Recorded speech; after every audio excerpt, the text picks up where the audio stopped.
નમસ્કાર, હું મોનાલી સોની આધ્યાત્મિક મહાશક્તિમાં આપ સૌનું સ્વાગત કરું છું। આજે આપણે જાણીશું વ્યાપાર વૃદ્ધિ માટેના વિશેષ ઉપાયો। સર્વપ્રથમ જ્યારે પણ આપણે કોઈ પણ પ્રકારનો વ્યાપાર કરીએ છીએ અથવા તો કોઈ પણ વ્યવસાય લક્ષી આપણી પ્રગતિ છે તેને વધારવા માટે કેટલાક પ્રકારના ઉપાયો આપણે વિશેષ કરતા હોઈએ છીએ। તેમાં પણ જ્યારે આર્થિક સ્થિતિ ખૂબ જ નબળી પડી જતી હોય છે, વ્યાપારમાં વધારે પડતું જે તમારું કામ છે અને તેમાં રૂકાવટો આવવા લાગે છે, ત્યારે કેટલાક વિશેષ ઉપાયો કરવાથી ચોક્કસથી સારા પરિણામો પ્રાપ્ત કરી શકાય છે। સર્વપ્રથમ જ્યારે વેપારની વાત કરું ત્યારે વેપારનું જે આપણું સ્થાન છે તેને આપણે વાસ્તુ અનુલક્ષીને કેટલીક સારી દિશાઓમાં બેસવાથી ચોક્કસ વેપારમાં વૃદ્ધિ થઈ શકે છે। જેમ કે તમે પૂર્વ ખૂણો અથવા તો પૂર્વ ઉત્તર ખૂણામાં બેસીને પણ જો તમે વેપાર કરો છો, સાથે સાથે તમે પશ્ચિમ દિશામાં બેસીને પણ જો વ્યક્તિ વેપાર કરે છે તો વેપારમાં સારો એવો ગ્રોથ અને સારી એવી વૃદ્ધિ થતી દેખાય છે। તમારું જે વ્યાપાર વૃદ્ધિનું જે સ્થાન છે તે જગ્યા પર તમારે તમારા ઈષ્ટદેવનું સ્થાપન કરવું જોઈએ। સાથે સાથે તમારે વેપાર વૃદ્ધિ યંત્રની સ્થાપના પણ કરવી જોઈએ। જ્યારે પણ તમે વેપાર વૃદ્ધિ યંત્રની સ્થાપના કરો છો ત્યારે તમારે ભોજપત્ર પર વેપાર વૃદ્ધિનું યંત્ર બનાવવું જોઈએ, તેને કેસર અને હલ્દીનું તિલક કરવું જોઈએ અને તેને તમારે ખૂબ જ સારી રીતે પૂજા અર્ચના કરીને તમારા મંદિરમાં ઈષ્ટદેવની સાથે તમારે તેને સ્થાપિત કરવું જોઈએ। આવું કરવાથી પણ વેપાર વૃદ્ધિના સારા એવા ગ્રોથ અને સારી એવી વૃદ્ધિ તમને દેખાશે।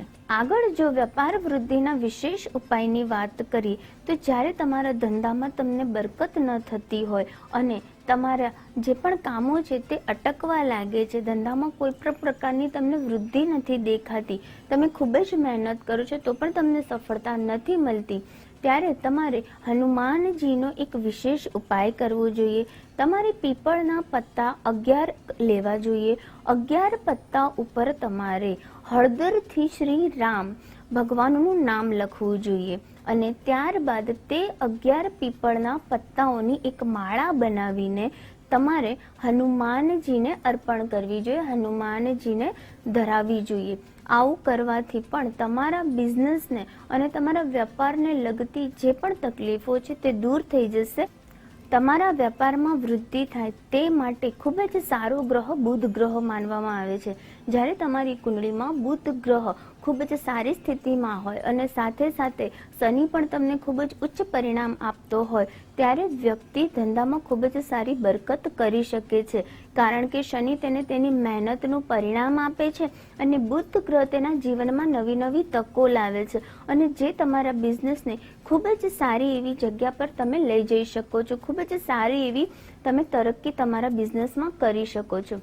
તે માટે સુંદર મજાનો એક વાસ્તુ ઉપાયની જો વાત કરીએ તો તમારે ઉત્તર દિશામાં પોપટનું ચિત્ર લગાવવું જોઈએ, કારણ કે ઉત્તર દિશા તે બુદ્ધની દિશા છે અને બુદ્ધનો રંગ જે છે તે લીલો રંગ છે, એટલે ઉત્તરની જે દિવાલ છે તેને પણ તમે ગ્રીન કલર એટલે કે લીલા કલરનો પેઇન્ટ કરી શકો છો તો પણ તમારા ધંધામાં ખૂબ જ સારી બરકત તમને થતી જોવા મળે છે।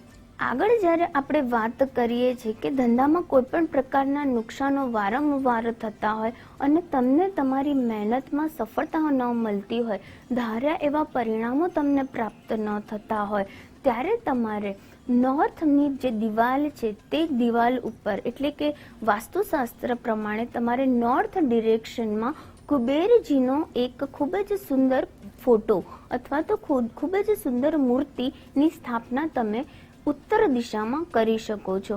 આવું કરવાથી કુબેરજી તમને ખૂબ જ સારી પ્રગતિ અને ધનની વૃદ્ધિ કરાવે છે।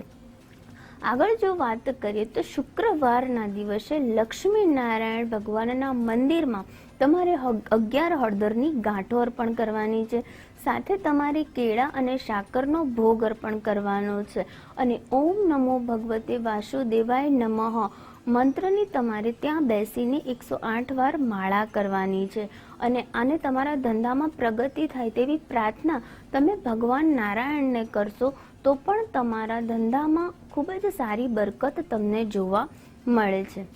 વારંવાર ધંધામાં કોઈની નજર લાગી જતી હોય અથવા તો જે ધંધો ખૂબ જ સારો ચાલતો હોય અને એકદમથી ઠપ પડી ગયો હોય તો શનિવારના દિવસે તમારે હનુમાન મંદિરે જવું જોઈએ. હનુમાનજીની આગળ તમારે ચમેલીના તેલનો દીવો અને 5 ગુલાબ હનુમાનજીને અર્પણ કરવા જોઈએ. સાથે સાથે તમારે હનુમાનજીને એક ચોળો અર્પણ કરવો જોઈએ.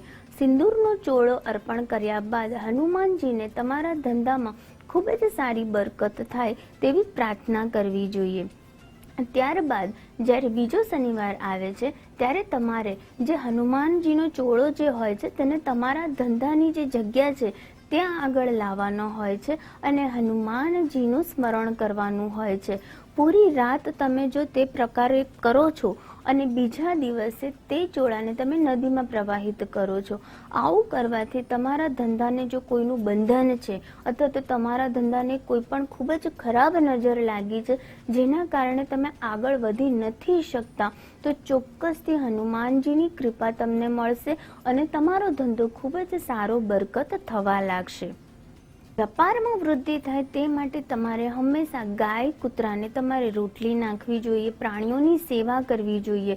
ખાસ કરીને જે લોકો તમારે ત્યાં કામ કરવા આવે છે અને ખૂબ જ મહેનત કરે છે તે લોકોને તમારે જરૂરિયાત પૂરતી આર્થિક મદદ કરવી જોઈએ.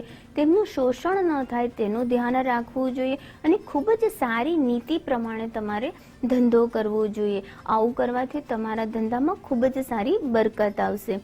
જે લોકો ખૂબ જ મજૂરી કરીને પોતાનું ગુજરાન ચલાવે છે તે લોકોની તમારે હંમેશા ખૂબ જ સારી રિસ્પેક્ટ કરવી જોઈએ. ક્યારે પણ તેમનું અપમાન કે અનાદર ન કરવું જોઈએ. આવું કરવાથી શનિદેવની વિશેષ કૃપા પણ તમને પ્રાપ્ત થશે.